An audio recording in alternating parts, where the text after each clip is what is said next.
profundidades de Veracruz, donde el tiempo parece haberse detenido, se esconde el Remolino. Un pueblo tan pequeño y olvidado que ni siquiera figura en los mapas modernos. Mi abuela Dolores, una mujer de mirada cansada y voz temblorosa, vivió allí en los años 60, y lo que me contó me ha perseguido desde entonces. No era un lugar de paz, a pesar de su aislamiento.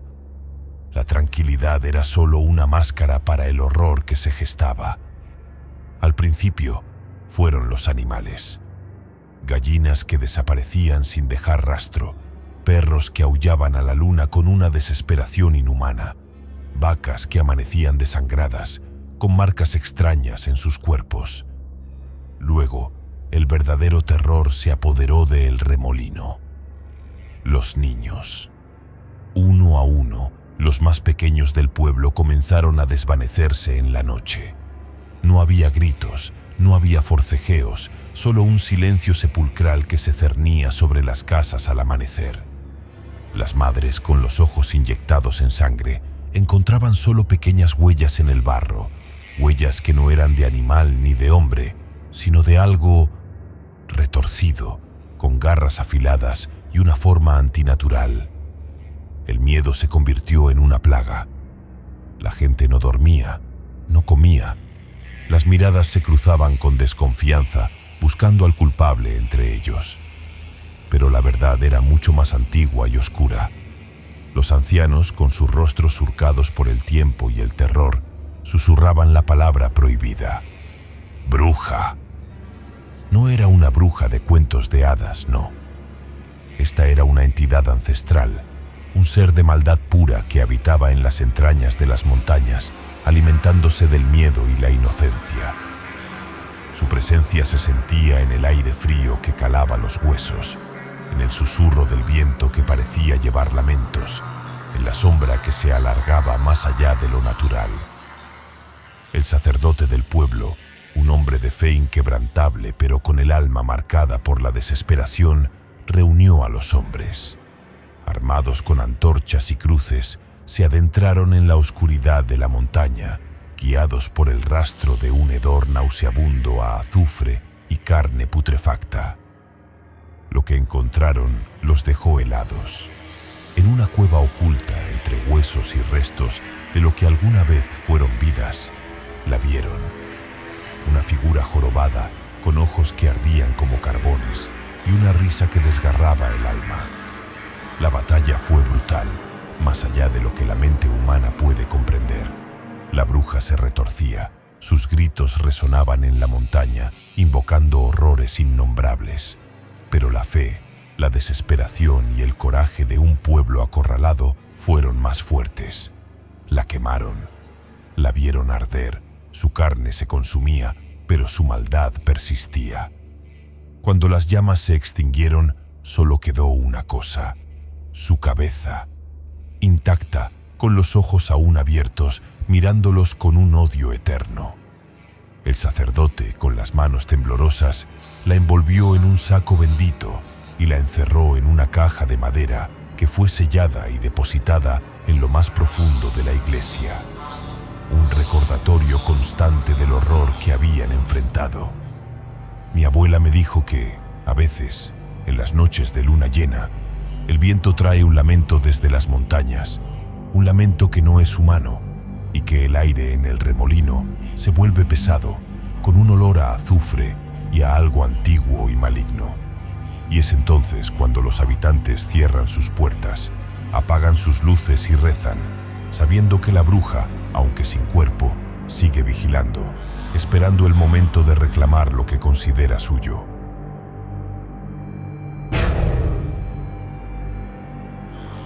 Mi esposa Elena creció en un pequeño pueblo en el norte de Zacatecas, un lugar que ella siempre describió como peculiar. Nunca le di mucha importancia hasta que la acompañé a visitar a su familia en diciembre. Lo que presencié allí me ha robado el sueño desde entonces. El pueblo era sombrío, incluso de día. Las casas, de adobe y piedra, parecían absorber la luz.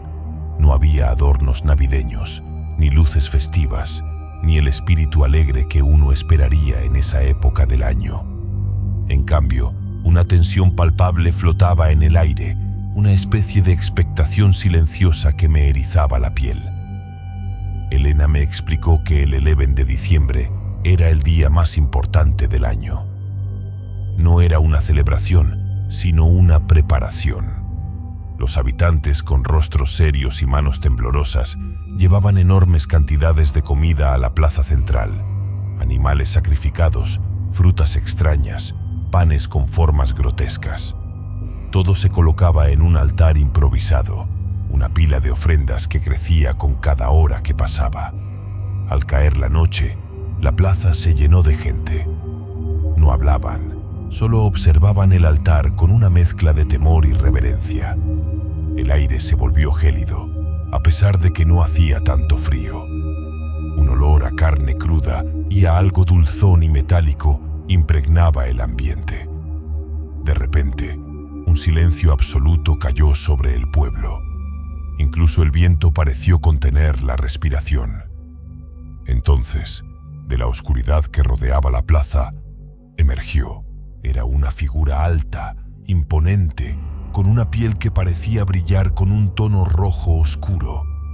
Sus brazos eran largos y desgarbados, terminando en garras afiladas.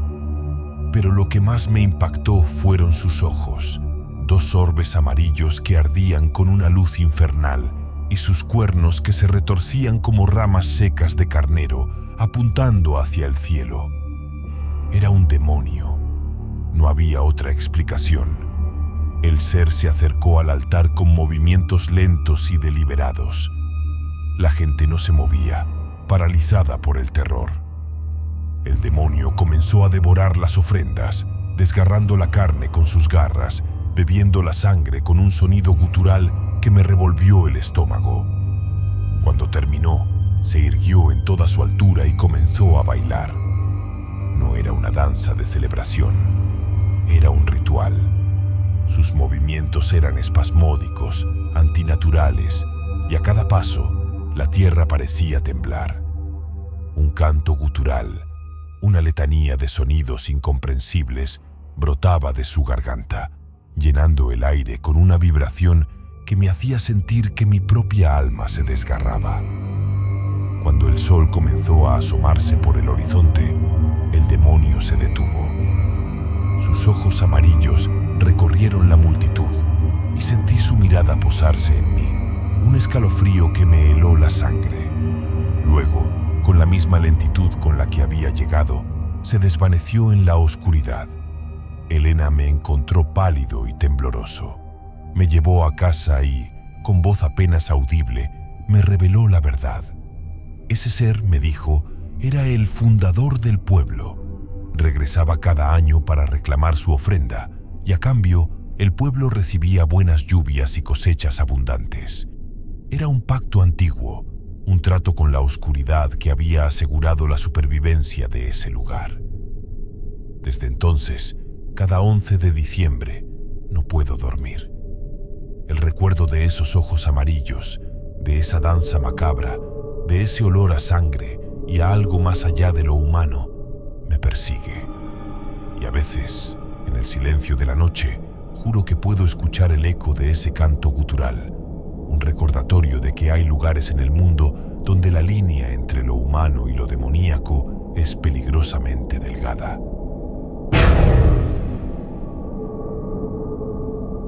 En el corazón de Manzanillo, Colima, se teje una leyenda que los ancianos susurran con temor. Una historia que mi abuelo me contó cuando era niño y que aún hoy me eriza la piel. Es el relato de Faustino, un hombre que, por un error fatal, desató una maldición que lo consumió hasta la locura.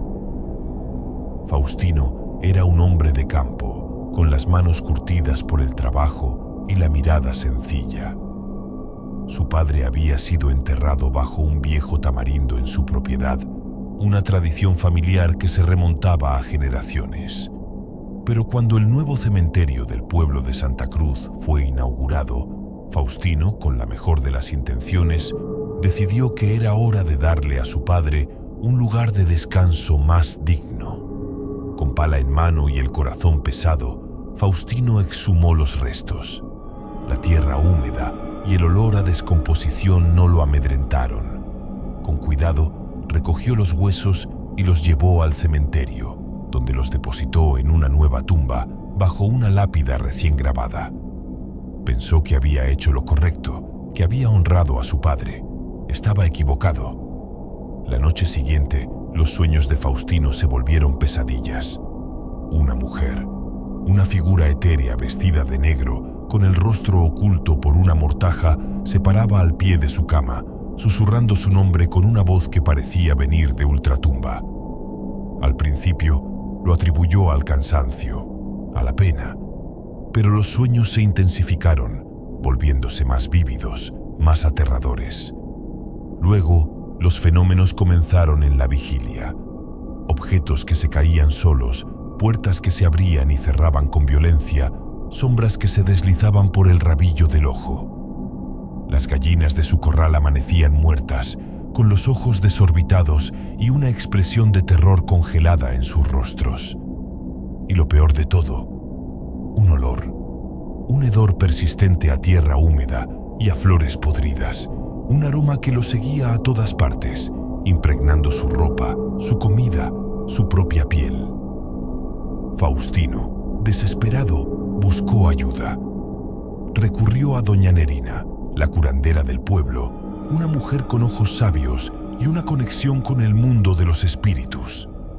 Doña Nerina lo escuchó con atención, sus ojos fijos en él, y cuando terminó, su voz fue un susurro grave que heló la sangre de Faustino. «No desenterraste a tu padre, Faustino», le dijo. «Desenterraste a la mujer sin nombre, una mujer que fue enterrada allí hace mucho tiempo, olvidada por todos, y cuyo descanso eterno has perturbado. Su espíritu está ahora atado a ti, y no descansará hasta que le devuelvas lo que le quitaste». La revelación golpeó a Faustino como un rayo. La mujer sin nombre. ¿Quién era ella? ¿Por qué estaba enterrada allí? El terror lo invadió. Intentó regresar al lugar del tamarindo, intentó encontrar la tumba original, pero la tierra parecía haberse tragado cualquier rastro. La mente de Faustino comenzó a desmoronarse. El hedor a muerte lo asfixiaba, la mujer de negro lo perseguía en cada sombra, sus susurros se volvieron gritos en su cabeza. Dejó de comer, dejó de dormir. Su piel se volvió pálida, sus ojos se hundieron y su cordura se desvaneció como arena entre los dedos. Una mañana lo encontraron en el cementerio, tendido sobre la tumba que había preparado para su padre. Su cuerpo estaba frío, su rostro contorsionado por el terror, y sus ojos abiertos y vacíos miraban fijamente al cielo. No había heridas, no había signos de violencia. Solo el hedor a tierra húmeda y a flores podridas, más fuerte que nunca. Desde entonces, la leyenda de El Sepulturero de Santa Cruz se cuenta en el pueblo. Se dice que en las noches de luna nueva, una figura sombría vaga por el cementerio buscando su descanso perdido. Y si te atreves a desenterrar algo que no te pertenece, podrías ser el próximo en sentir el frío abrazo de la mujer sin nombre y el olor a la tumba que te espera.